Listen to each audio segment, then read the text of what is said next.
Bonjour, bienvenue. Avis aux petits et aux grands qui ont gardé leur âme d'enfant. Dès demain, mercredi, des marionnettes aux multiples visages entrent en scène à Plougonvelin. La semaine de la marionnette a lieu jusqu'à samedi. Pour en parler, nous recevons Jean-Marc Kerléo, programmateur de l'espace Kérodi.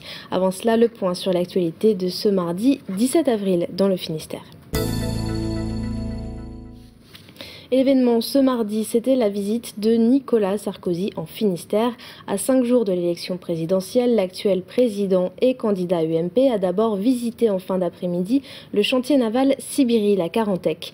Il était accompagné de la porte-parole de campagne Nathalie Kosciusko-Morizet et d'Agnès Lebrun, maire de Morlaix. Il a souhaité s'entretenir avec les acteurs du monde de la mer avant de se rendre à Morlaix pour un meeting au parc de Langolvas. Au même moment, un rassemblement d'opposants avait lieu en centre-ville. Quelques heures avant l'arrivée de Nicolas Sarkozy en terre finistérienne, Xavier Patrijon a pris le pouls des Carantécois. À quelques heures de la visite express de Nicolas Sarkozy, Carantec semble bien calme et peu de gens sont impactés par l'événement. Je me dis, je suis un petit peu sceptique parce que vu la façon dont il avait traité les Bretons à sa première visite, je suis pas sûre que ce soit très apprécié. Voilà. S'il s'intéresse au secteur, c'est tant mieux. Après, c'est une période de campagne. Il y avait d'autres endroits, mais s'il a choisi Carantec, pourquoi pas? C'est une raison. Hein. C'est joli. C'est plus calme et il y a peut-être moins de pêcheurs mécontents, je sais pas. Avec un marin pêcheur, Guy de Vinec, il y a eu des propos, il a failli se faire rentrer dans le chou et il a eu des réponses vraiment qui ne sont pas dignes d'un président. Toute la crise, et de toute façon, c'était très bien qu'il vienne en Bretagne, je crois, pour se refaire aimer des Bretons. L'entreprise Sibiril Technologies prépare l'arrivée du candidat UMP. C'est le directeur de Sibiril Technologies, François Joyec, qui en a touché un mot au maire de Carantec, qui a dû faire remonter l'info via Morlaix peut-être. Et donc Nicolas Sarkozy a décidé de venir en Bretagne, ici, chez nous. Il y a beaucoup de chantiers intermédiaires comme les chantiers Piriou à Concarneau, Socarena à Boulogne, qui sont d'excellents chantiers de taille intermédiaire. Et il y a beaucoup de petits chantiers qui vivent avec 20, 50 personnes. Bon, la visite d'un président effectivement sur un site de production industrielle, c'est un encouragement qui, j'espère, pourra être continué, y compris hors d'une campagne présidentielle. Finalement, une rencontre non sans intérêt avant le meeting de Nicolas Sarkozy à Morlaix. Soyez vigilants dans les rues de Brest, le tram-école circule. Plus d'une centaine de chauffeurs de bus sont formés en ce moment à la conduite du tramway en ville. L'occasion pour eux d'adopter les bons réflexes et pour les piétons de commencer à s'habituer au tramway. C'est l'école du tram avec Erwan Losso. Donc ici, normalement, on peut monter jusqu'à 50 km/h. Depuis janvier dernier, les élèves machinistes se succèdent aux commandes du nouveau tramway brestois. 3 semaines de formation pour les 130 futurs conducteurs, également chauffeurs de bus. Ils seront de façon équitable 50% de leur temps conducteurs de tramway et conducteurs de bus pour le reste du temps. Conduire un tramway nécessite beaucoup plus de vigilance que conduire un bus.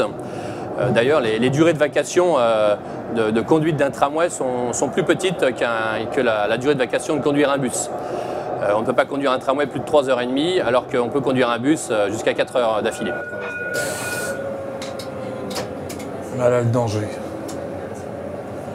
Tu vois, comme quoi la vigilance, elle doit être accrue au niveau des zones commerciales. On prend l'exemple de passer la rue Thiam ou passer la rue Jean Jaurès. Je vais dire en période de solde où il y aura énormément de monde, il faudra que le conducteur soit hyper vigilant et on lui demandera une attention toute particulière à l'environnement du tramway et c'est ça le gros problème. C'est aussi pour ça qu'il est intéressant de rouler bien avant la mise en service pour pouvoir habituer aussi les piétons et puis habituer les conducteurs. Parce que j'avoue heureusement il y a le formateur le premier jour parce qu'on regarde plus ce qu'on fait que où on va, quoi. Le temps, bien sûr, d'acquérir les principaux automatismes. Et puis, contrairement au bus, dans le tram, le conducteur est isolé dans sa cabine pour un maximum de concentration. Tout ce qu'on ne pourra pas discuter quand on sera dans le tram, on va se rattraper quand on sera dans le bus. Mais normalement, c'est marqué, on n'a pas le droit de parler aux clients, vous avez vu? On n'a pas parler au conducteur, vous avez vu ça? Ici, il n'y a pas, mais dans le bus, il y a. Rien n'empêche en revanche de saluer ses collègues ou les passants, encore tout étonnés de voir le tram passer. À présent, tendez bien l'oreille si vous voulez entendre les chauves-souris. Bad Box, c'est la nouvelle exposition du domaine de Trévarez à Saint-Goazec. Erwan Lousseau vous fait découvrir l'univers de l'artiste Éric Samac. Regardez. Apparemment, le château de Trévarez aurait trouvé de nouveaux locataires. Quelque peu farouches, il faut d'abord tendre l'oreille pour savoir qu'ils sont là. Ah oui, au fait, ils n'aiment pas beaucoup non plus la lumière.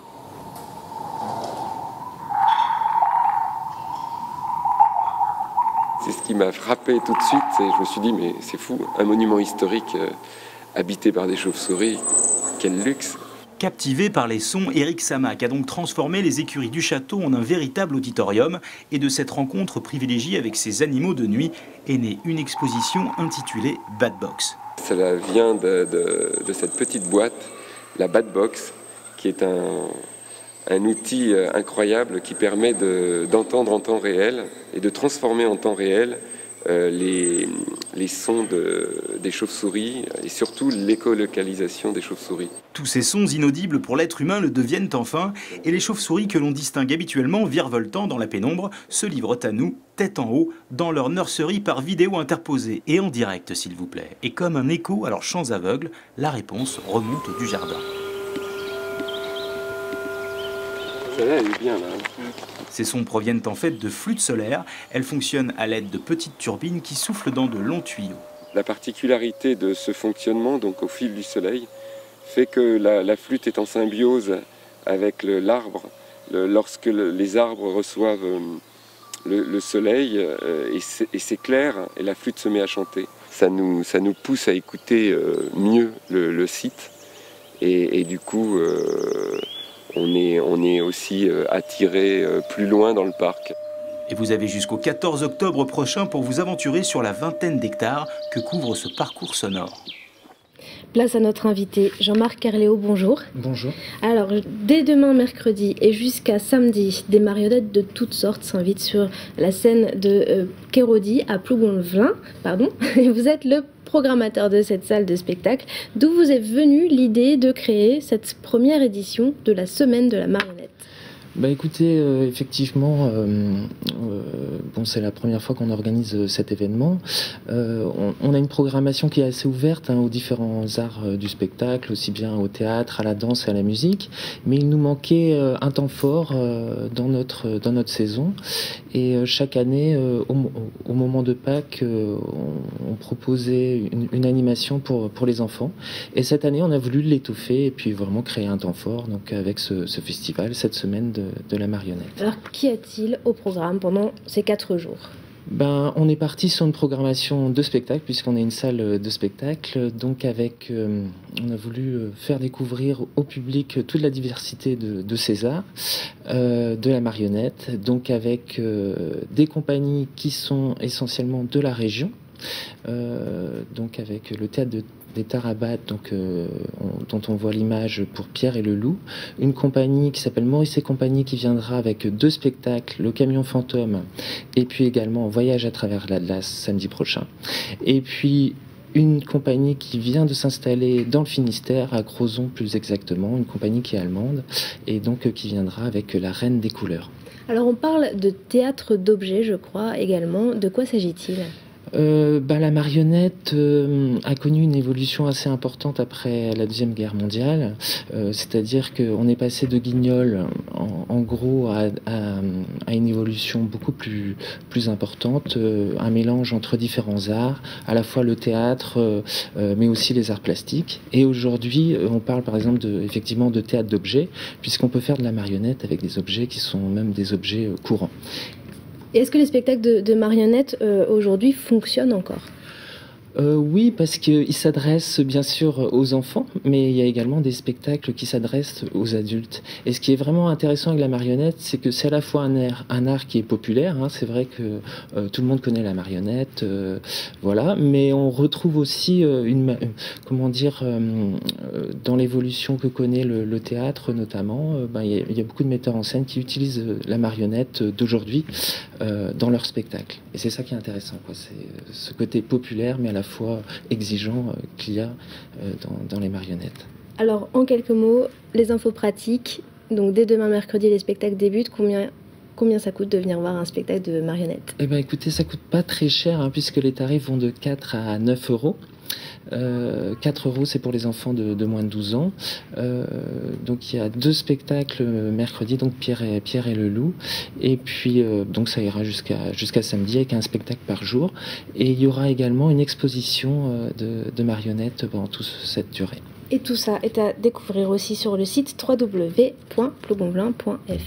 Merci beaucoup Jean-Marc Carléo d'être venu sur ce plateau.